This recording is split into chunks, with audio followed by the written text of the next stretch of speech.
Hello there, and welcome back to the Closet Historian and back to my sequining station, where today I'm going to be creating a miniature moth, or at least miniature as far as my bug pieces go, because normally I make things that are a little bit on the larger side for myself. But today I'm going to be making a mini moth for my mom. That's right, I had a request from Mama Historian for a bug brooch of her own. So today I'll be stitching my way back into Lepidoptera with a little fantasy fall-toned moth brooch for my mom. So I've grabbed some suitable sequins and embroidery floss that I think I might want to use for this piece. I'm really going to be making it up as I go along, and I have a little piece of the sort of stiff craft felt that you can find at craft stores like Michael's here in the US, and I do have a white gel pen, so I can just go ahead and sketch out my shape for my little moth on this maybe 3 by 1.5 inch, 3 by 2 inch piece of felt here.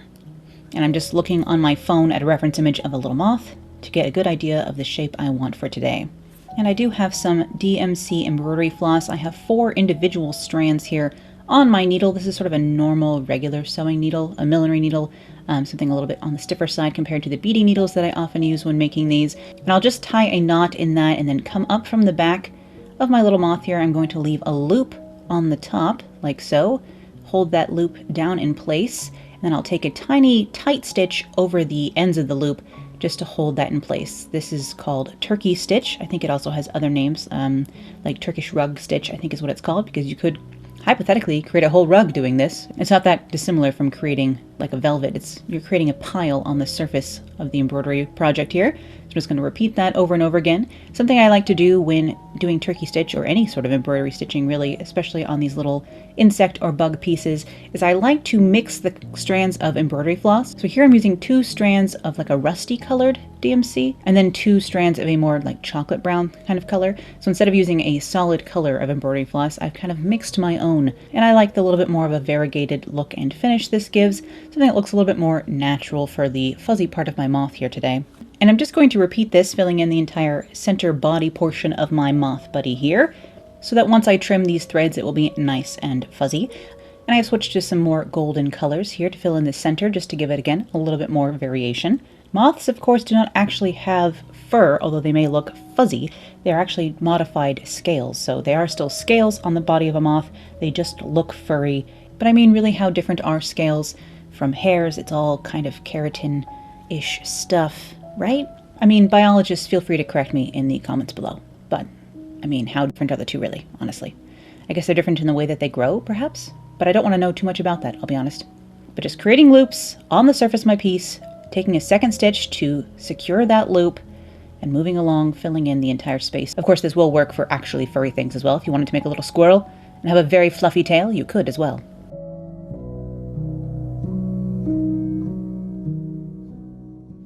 And this was about the only crafting or stitching work I got done in the last week or so here. My brother was actually in town visiting. He'd never been to my house before, so it was fun to show it to him.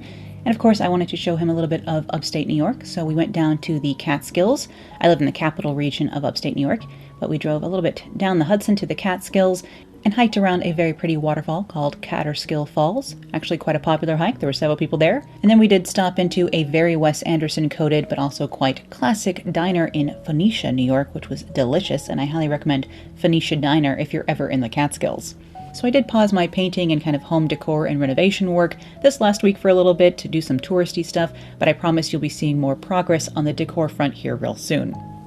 And once I have the entire little teardrop shape of body filled in for my moth here, I can start giving this guy his haircut. So first I'm going to go ahead and cut all the loops that I've created. You don't need to make them this long, by the way, because I am going to shave most of this off. I just wanted to give myself plenty of room to decide how long I wanted these fuzzy bits to be in the end. Oh, and we can see we are visited by Oliver. Buddy, give me some space, please. Just a moment. Although, as I'm speaking to you now, there is a lady cat walking around me. Miss Sophia is here kind of walking around me and complaining because I haven't picked her up to set her in my lap yet because I'm speaking to you. You know, she wants nothing to do with me until I'm doing something else, and then suddenly I'm very interesting to her. I'm just going to go ahead and fluff these furs a little bit, give them a little bit of a comb with the end of my needle, and then I'm going to start trimming them down to the length I want. I never really know how long I want to make these, so I kind of give myself extra room, leave them about 1 centimeter long, and then trim down as I like. So I'm just kind of pinching these and giving them a haircut. This is the fun part. It takes, an hour to do the embroidery, at least. I'm just stitching over and over and over again, filling that in. But the haircut takes no time at all. Of course, you want to go little by little here. You don't want to give too much of a trim because you can't put it back on once you've trimmed it off.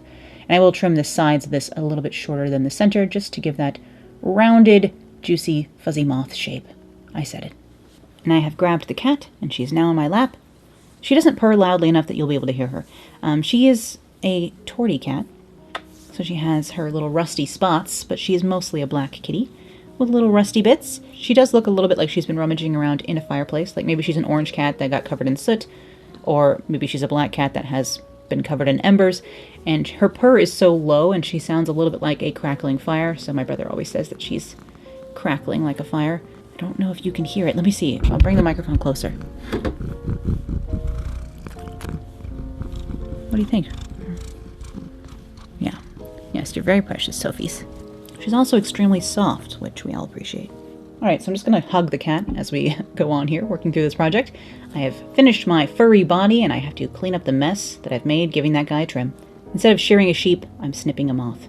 Now I have these large metal, they're like stamped brass, leaf-shaped sequins or dangles here. These are from a supplier on Etsy. I can try and link them below. I always am trying to add unique sequins and little embellishments to my collection of materials. Uh-oh, Sophie, where are you going?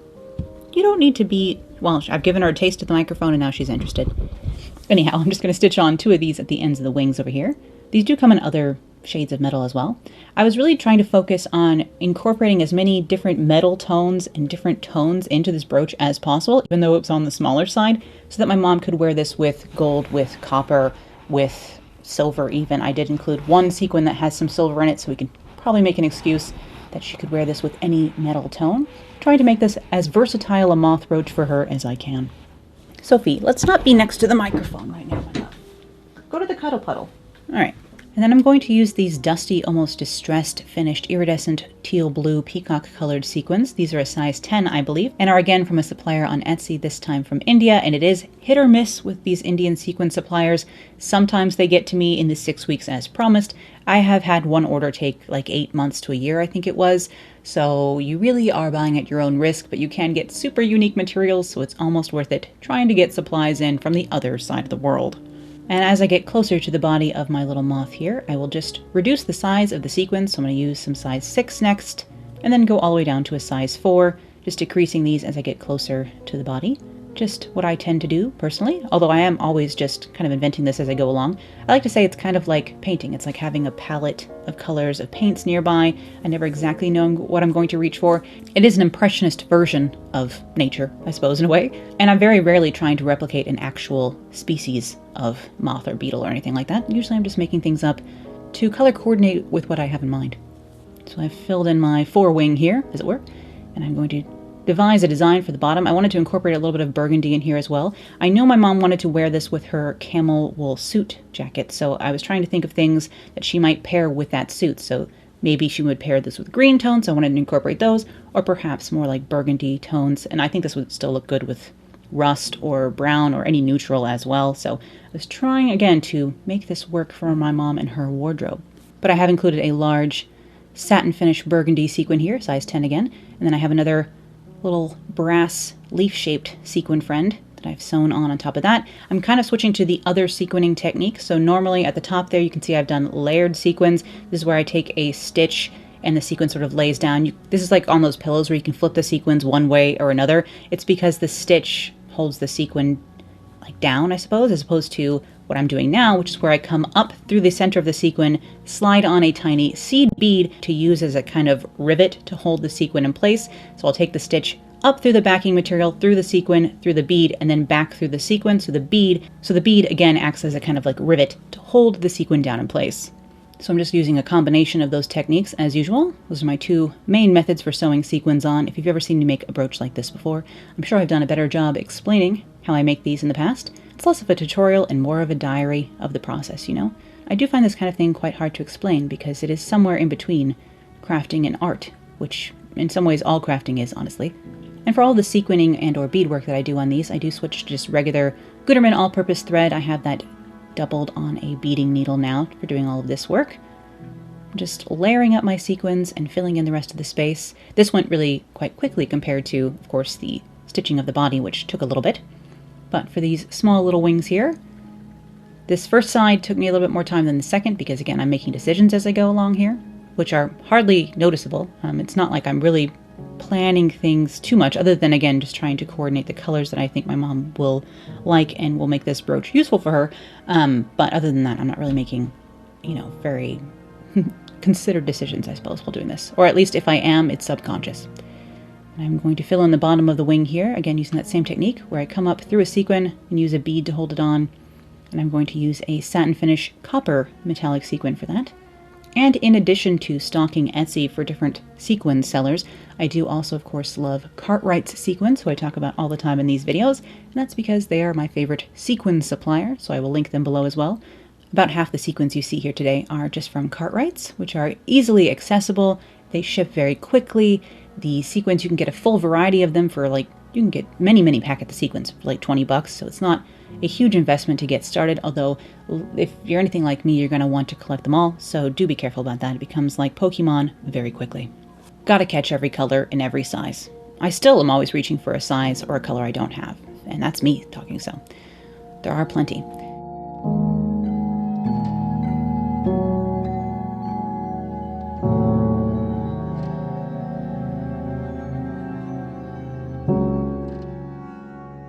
I decided to throw in a couple of bugle beads in here, again, just for a slightly different texture and to delineate the two wings from one another a little bit more visually. So I just threw 3 bugle beads in here and then one tiny, miniature bugle bead at the end of those.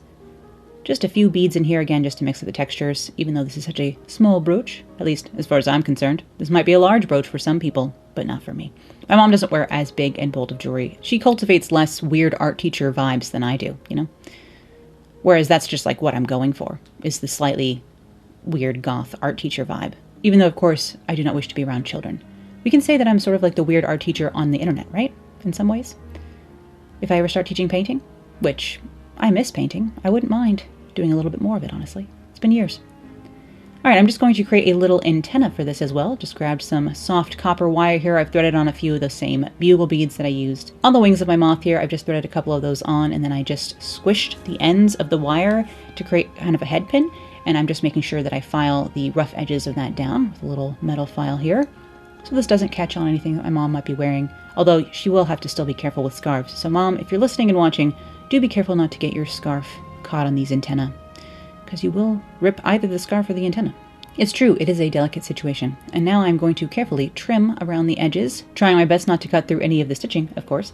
But I'm just going to trim the excess felt that's sticking out from behind the sequins here, like so, and I can start finishing up this little buddy. I'm going to add a little bit of buckram, which is a stiffened cotton or paper, sort of a starched netting that can be set inside of here. It's used for making hats mostly, or stiffening anything that needs to be stiffened, really. In this case, a tiny little moth friend. Just going to grab a piece of this and cut it to size, and I'll just roughly whip stitch or kind of fell that down to the back. The nice thing about sequins and beads on the front is you can really hide stitching underneath it, so you can stitch right through the entirety of the brooch without those stitches exactly being seen in the end. And I do have a pin back nearby here as well. And I will cut out and trim to size a second piece of felt here that will go on top of the rest in the end here, just to cleanly finish the back.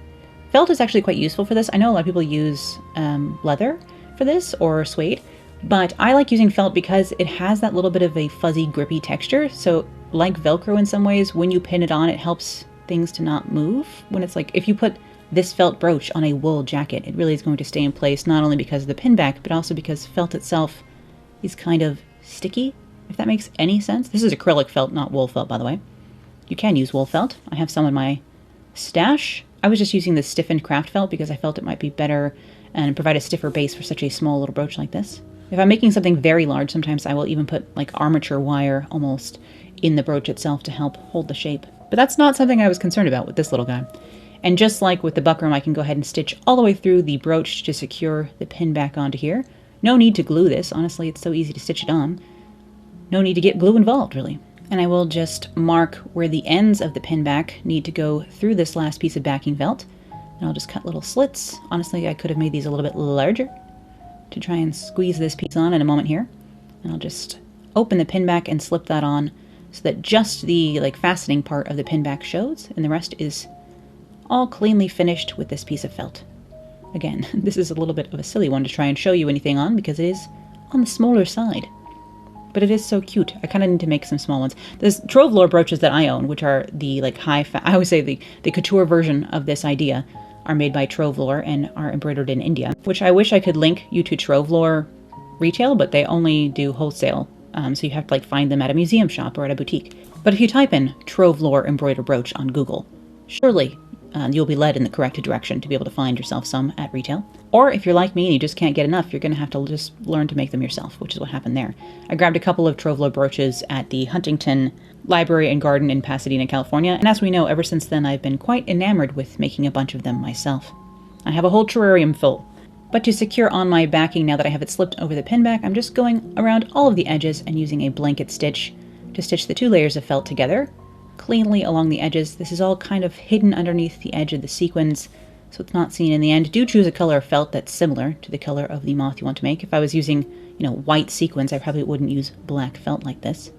And while I am blanket stitching around the edge, I will also secure on the little wired antenna and a couple of beads nearby to serve as this guy's little eyes.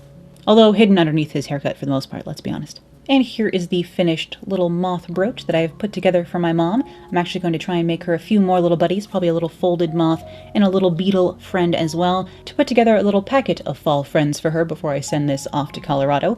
Thank you as always for watching today and for your patience with me as I work on putting together some larger projects in the background. And I'm wishing all of you a safe and cozy October despite the circumstances. And of course, thank you to my patrons who make my work and my videos possible. As always, I'll be back with more sewing, vintage fashion, costuming, crafting, and decorating real soon, so I'll see you then. Bye!